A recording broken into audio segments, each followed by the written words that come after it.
ಅಸ್ಸಲಾಮು ಅಲೈಕುಂ ವರಹಮತುಲ್ಲಾಹ್. ಇದೊಂದು ಮಾದರಿ ಉರೂಸ್. ಮಹಾತ್ಮರಾದ ಔಲಿಯಾಗಳ ಸ್ಮರಣಾರ್ಥ ನಡೆಯುವ ಉರೂಸ್ ಧಾರ್ಮಿಕ ಬೋಧನೆ, ಪ್ರಾರ್ಥನೆ, ಅನ್ನದಾನಗಳಿಗೆ ಸೀಮಿತವಾಗಬೇಕಾಗಿಲ್ಲ.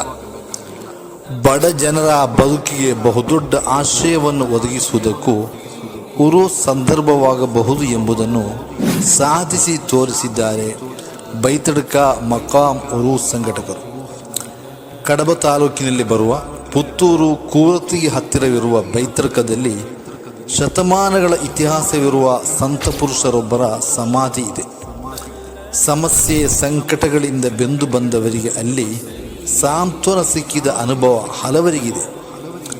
ಬಡ ಜನರಿಗೆ ನೆರವಾಗುವುದೇ ಬಹುದೊಡ್ಡ ಧರ್ಮ ಸೇವೆ ಎಂಬ ಔಲಿಯಾಗಳ ಜೀವನ ಸಂದೇಶವನ್ನು ಎತ್ತಿ ಹಿಡಿದ ಬೈತಡ್ಕ ಉರೂಸ್ ಕಮಿಟಿಯು ಈ ಬಾರಿ ಉರೂಸ್ ಪ್ರಯುಕ್ತ 10 ಬಡ ಕುಟುಂಬಗಳಿಗೆ ಮನೆ ನಿರ್ಮಿಸಿಕೊಡಲು ತೀರ್ಮಾನಿಸಿದೆ.